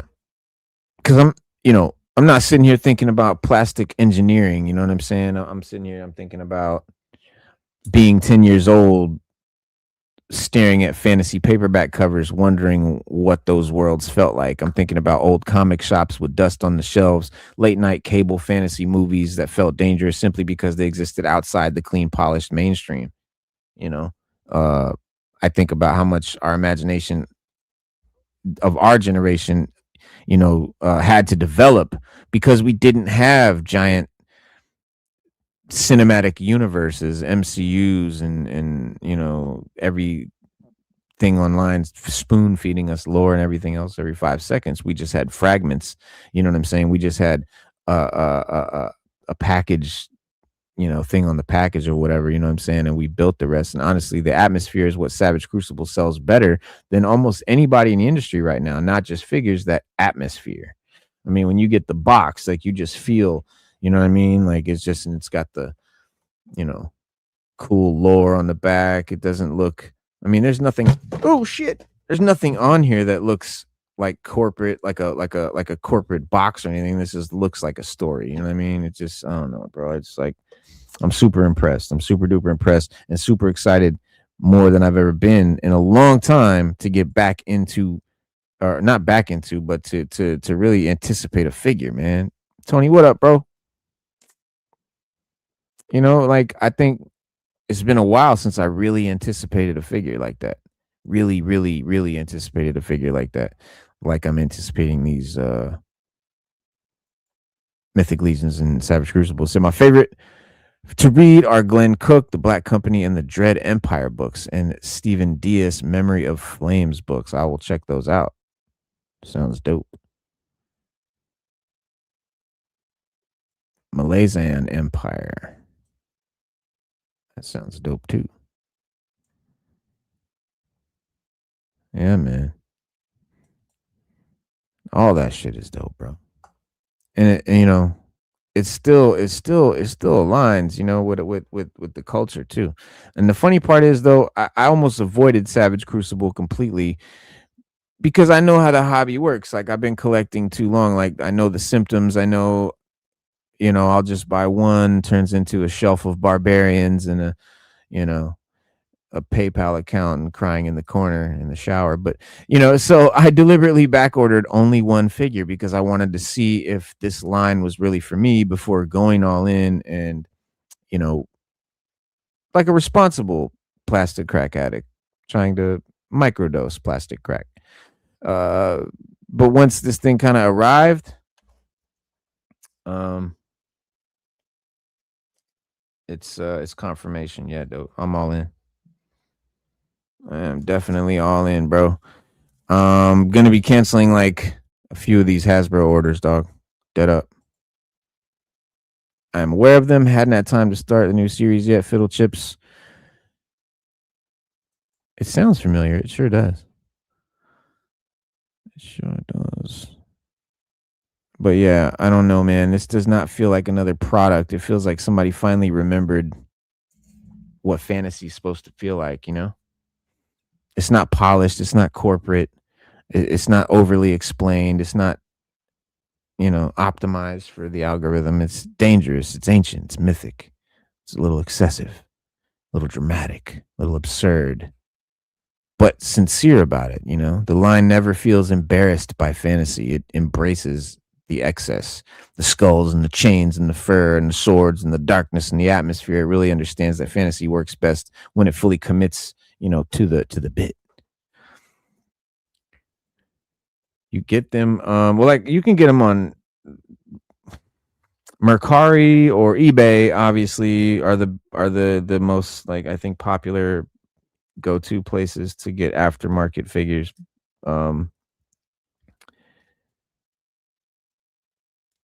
It took me a little while to find one for a price that I was willing to pay, because you, again, you're going on the aftermarket, you're going to pay double and sometimes more.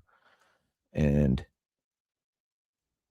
I'm not willing to do that. So I shopped around and waited a little bit. But yeah, glad that I got him when I did. Yeah, this will signal, this will signal a whole slew of fantasy figures down the right road, guys. So we will definitely be reviewing more Savage Crucible and Mythic Legions, without a doubt. I was lacking some fantasy on my shelves, but was considering the occasional mythics, and they dropped their Kickstarter like a sign from above. It was a beautiful thing, like comics used to be: cheaper paper, absurd ads, over the top characters. They had a feeling modern comics cannot give me. It's something, bro. I swear to God, dog, there is something missing, man. Because like, it just ain't there, and it's not me. It's not me. It's not I'm an old ass and I don't have my imagination anymore. No, it's not that my vibe isn't there, bro. Look at this room. Like, I am all in. I'm here. I'm ready. I'm waiting. Like, let's do it. Give me the goods. Like, where is it? You know what I'm saying? And it's here. It's here, dog. It's Savage Crucible. It's Mythic Legions. It's Medi Toys. These indie joints, man. I'm so glad that I fucking found this shit, bro. Like honestly, I was super happy I got into the figures, because I started as more of like a comic collector. Even this channel started as a comic channel. It was sixth element of hip hop, because comics are the sixth element, of hip hop culture. And we talked about comics and pop culture and hip hop and stuff like that. And I had figures. I started to get a couple more figures and a couple more figures and a couple more figures. And then the HasLab, the His Tank, like I missed it. I watched the Sentinel go and I was like, fuck, that's fucking cool. I'd like to have that Sentinel, but I'm not ready to pull that kind of a trigger on a toy. Like, are we talking, what is it? 500, 3, 4? What are we talking about? So it passed. Then Galactus came and I was like, oh my God. Dog, I fucking kind of would fucking want to buy that. And then like Classified came and that His Tank came out, and I'm like, man, if I really loved His Tanks, I would definitely be buying this. And then the Dragonfly came out and I was like, fuck it, I'm all in. Had to get the Dragonfly, had to get the Rattler, had to get the Snowcat. All the HasLabs are bought now from on, like any HasLab they come out with, you know what I mean? But that's when it kind of took over. So I still got the His Tank with all the tiers, if it should. I know you do, and I may be, because it's the only HasLab I don't have for Classified and won't have. So I will eventually get it for sure. Definitely. But yeah, I'm canceling. I'm gonna have to, because I'm working stiff. I'm gonna have to cancel a couple of Hasbro figures to feed my new fantasy figure addiction. But I'm not mad at that. Not mad at all, because I'm excited about it, and I haven't been excited about Hasbro figures in a long time. They just hit my card for that fucking Punisher in the Hulkbuster armor. It's cool. And I look at some of the stuff that Hasbro sells us for the price that they charge us, and then I look at what I could be getting from these other studios. I don't know, man. I feel I feel I'm torn, because it's like, I'm super happy that these amazing figures are out here and these companies that are listening to us and giving us crazy quality. But at the same time, I'm torn, because like, I have my characters that I like, I like Marvel and I like G.I. Joe, and I want to have those characters that's the trade-off, right? Savage Crucible, Mythic Legions, crazy quality, detail, articulation, no known IPs, made up stuff. So when Savage Crucible had the Frazetta stuff, and I started seeing Mythic Legion doing the Dungeon and Dragon stuff and the He-Man stuff. That's when I was like, okay, so this is gonna they'll eventually get there, you know what I mean? And I think when a toy when you know, we can feel when a toy line exists because a boardroom decided fantasy was marketable this quarter, which, believe you me, is happening with He-Man, and with the success of Savage Crucible Crucible and Mythic Legions, more corporate companies are doing fantasy stuff now. But you can tell, you know, we can tell that, you know, this is being made by people who genuinely love this stuff. Savage Crucible feels like it was built by the dudes who probably spent years kit bashing fantasy customs because nobody else wanted to make figures that they actually wanted. And that energy matters because it changes the entire emotional texture of the line, and you can feel it, and it you know, it comes across. Maybe as they grow, the prices will line up with Hasbro. Oh, you mean the fantasy lines? Yeah, I mean, yeah, but you got to think like how huge Hasbro is. They're billions of dollars. They're huge. Like Hasbro is mega, right? So that's I think a level that I don't think anyone without Star Wars and Marvel and G.I. Joe would ever be able to get to, just on action figure quality alone. So I don't think they'll get to that point. So we'll always have to pay. But the thing is that they'll give us way more than we would get from a Hasbro. So it'll always feel like we're getting our money's worth. And that's the point. He said, I just ordered two more premiums from the Order of the Crimson Moon line. The Order of the Crimson Moon. Who makes that? Crimson Moon stuff is fire. Let me look at that. Leave them in the dust, my dude. The indies take care of us way better. Blank bodies are so prevalent. You can just make custom whoever you want now, for real. That's very true. And with the custom shit, it's dope. And honestly, I end up having to customize most of my classifieds anyway, because I want them to look like the 80s figures. So I end up having to paint them and do all kinds of shit. But yes, no shareholders involved equals perfection. You know, damn well there are peeps working at Hasbro without one toy on a shelf. Oh, the majority, I'm sure. Maybe not the designers, but yeah, definitely. I mean, that's the thing. Hasbro's a huge corporate company. And I guarantee, not only do I guarantee you, I know for a fact that everyone at Savage Crucible has a shelf just like this because it sits behind them when they go live, as they all go live on their YouTube channel. I mean, these guys are us. That's, bro, that's what I'm saying. Like, it's us if we had a fucking toy line. Don't get no better than that. Oh, it's Big Bad Toy Shop shit? Like Monster, whatever? Okay.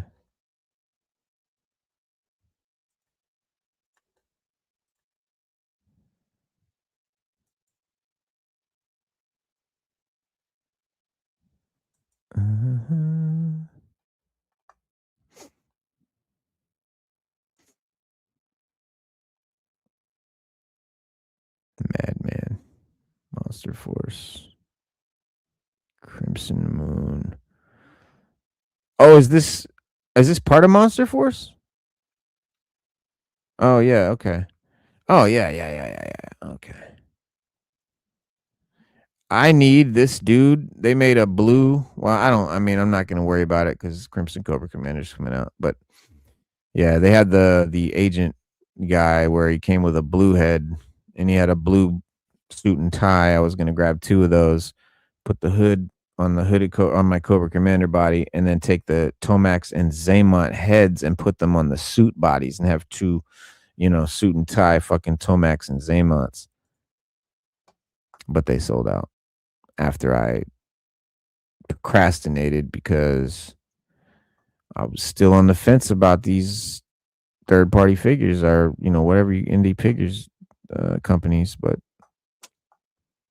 not anymore.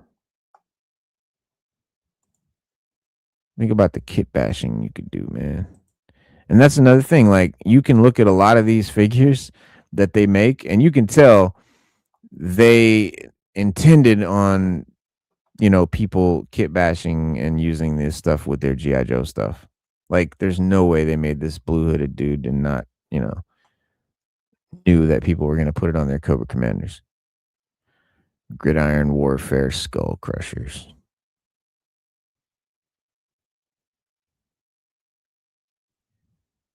Forgotten King.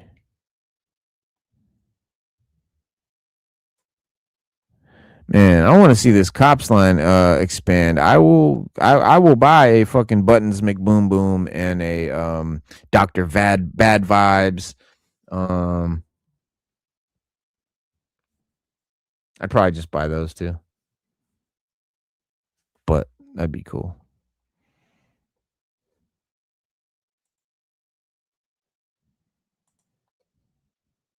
Buddies McBoom Boom. When you have more middle management, the artist, the product feels it, and we feel it, and we ain't feeling it.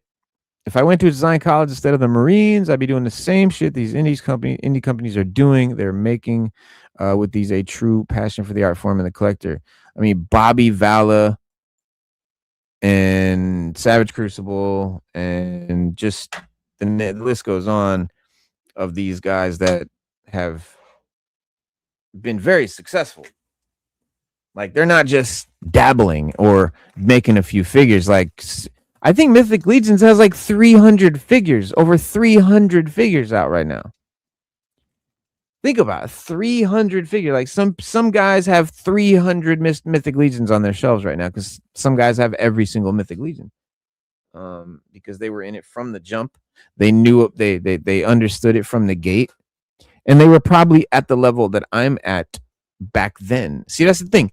We all are at different stages in this shit. I didn't start collecting any figures until probably 2018, 2017 at the latest. It started because I bought some Marvel Legends because of comics that I was reading. And it was just kind of a little curiosity thing on the shelf. Oh, look, isn't that cool? There's a couple action figures that look like my favorite comic guys. But that slowly evolved and then exploded. What really exploded it for me was when I had to pretty much sell my most valuable comics, like all my valuable comics. I won't just say my most valuable comic. Any comic that was really worth money, I had to sell. Because after COVID destroyed my company, destroyed my business that I ran for 14 years. Not only destroyed the business, destroyed the entire industry of high risk merchant account processing. But anyway, I digress. I've been through that shit. And so sold all my collection, and I'm like, I'm not doing that again, dog. Not with the prices now. Comic prices are so insane now, dude. I remember, bro, you could get a first appearance of like Deadpool for nothing, bro. Like $12, nothing, dog. Not even. Now it's thousands of dollars, and like, I'm not doing it again. So I was like, fuck that.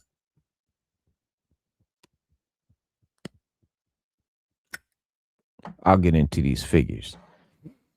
Because honestly, they started giving me something that comics weren't giving me. They were giving me like that hit of nostalgia, or that feeling, that dopamine hit that I need, right? And comics had not been. Well, it's not that comics had not been. I'm not going to diss comics. And in fact, I miss comics. And in fact, I've often pondered, did I make a mistake investing into the figures and not comics? Because I really miss comics, like miss buying, collecting comics. But shit like this just makes it all fucking, puts it into perspective, you know? And I'm glad. I'm very happy. But yes, it's an incredible figure itself. Immediately the presence in a way that most modern collectibles don't have, not because it's loud or over designed, because the silhouette tells a story before you even touch it. The helmet, the horns, the proportions, the weathering, the cape, the ball and chain, it all feels intentionally composed around, atmosphere first and technical achievement second. The articulation, the engineering exists to preserve the illusion rather than to interrupt it. There's no hinges showing, there's no pins. The body engineering is very impressive because it protects the fantasy, the story. The body is muscular but lean in a way that it feels more old school fantasy paperback than superhero exaggeration or He-Man. And you got the bronze skin tones with the darker shading that create that sweaty, savage Frazetta look energy without becoming cartoonish. The elbows and the knees preserve that anatomy flow.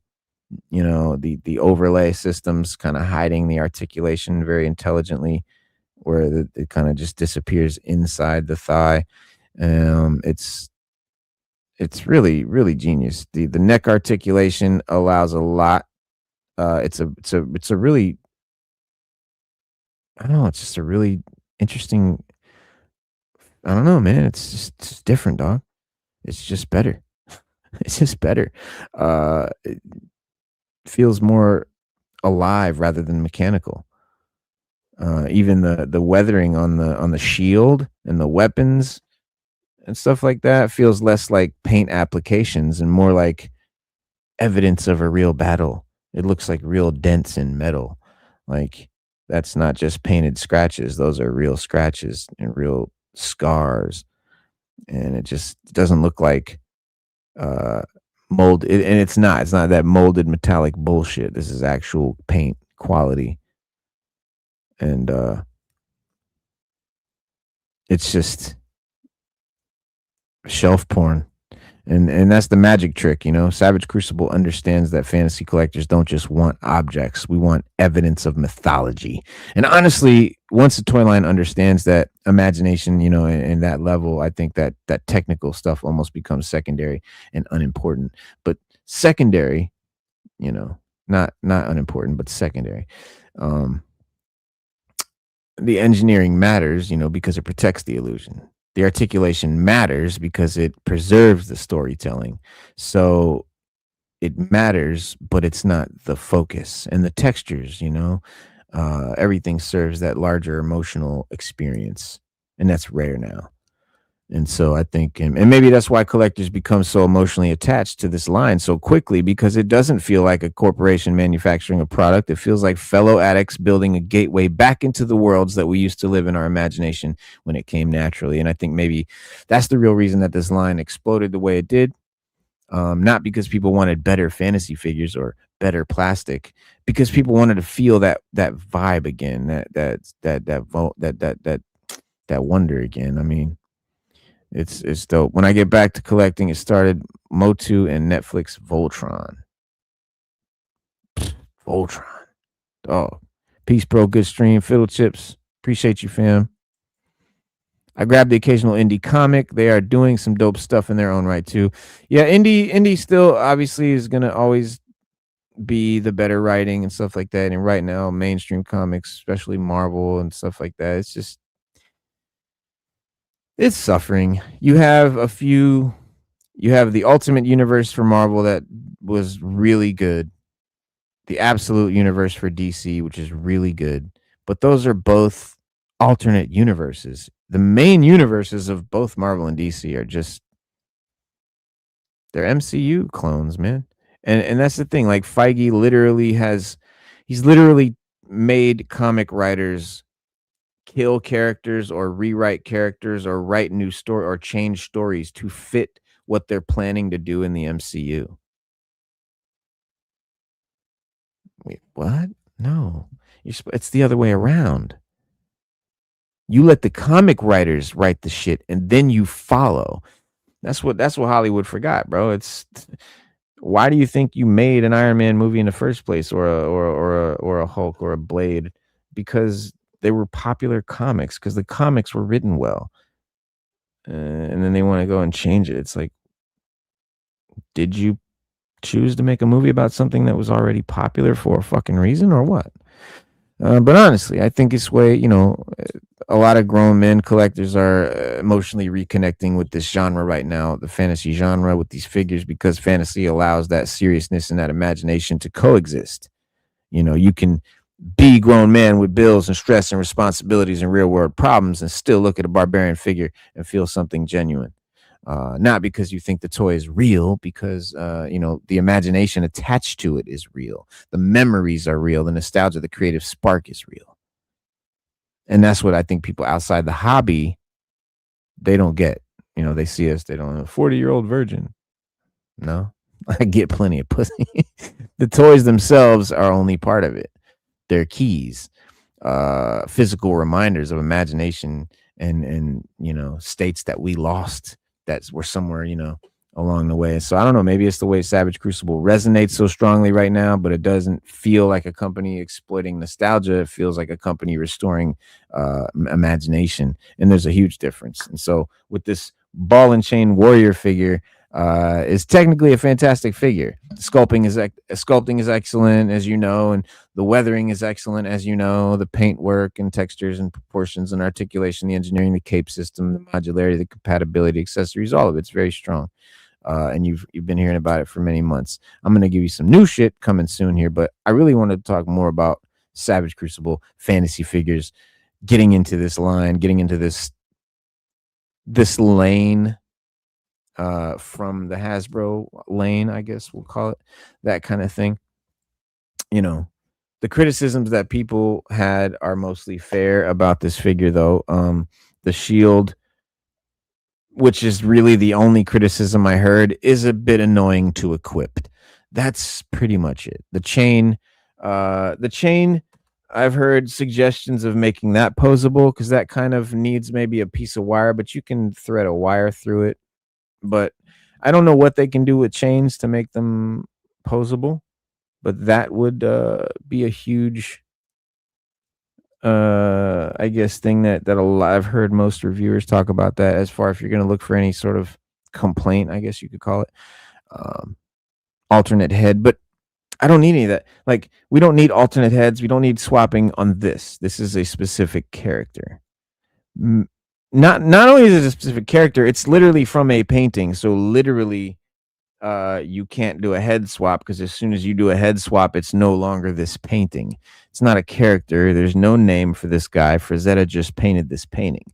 That's not Conan. That's just ball and chain warrior. So, it's a painting. I get why they don't have head sculpt swaps and stuff like that, but you see from their stuff that they definitely do normally in their figures and stuff like that. So I think, it's dope. The real story was never whether the articulation was good or whether the shield fit properly. The story is that this line reminded a whole generation of collectors what imagination feels like. Again, it reminded people that fantasy doesn't need to be sanitized or over-explained or corporately optimized to resonate deeply and give us that vibe again. Sometimes all you need is that powerful silhouette, that sense of ancient mythology, a little darkness, little sincerity, and enough respect for the audience's imagination to let them meet the work halfway, and that's what Frazetta understood too. So, building on Savage Crucible, building the greatest fantasy figure line, that's what the fantasy art understood. That's what Savage Crucible understands too. That's why the line feels more important to me now, not because it's perfect, not because it feels alive in a market that increasingly doesn't. And for somebody like me, a 46-year-old New Yorker raised on hip hop, comics, fantasy novels, and kung fu flicks, that shit hits. And it reminds me that imagination never really, left, and that it just needed something to kickstart that vibe again, somebody to build that doorway back into it. And you already know. You know what I'm saying? Reno the plastic crack addict gonna be right there in the toy trap every step of the way, because toy addiction ain't just a hobby anymore, it's a habit. Welcome to the trap, and we'll see you guys. Don't forget what we always tell you. Hit that like button, subscribe, and we'll see you guys next Saturday. Have a great rest of your week. Actually, no, fuck that. I'm gonna see y'all tomorrow night. I'm gonna hop up in here probably and talk about this X-Men 97 joint. So yeah, man. Don't forget what we always tell you. Be water, my friend. Be water, my friend.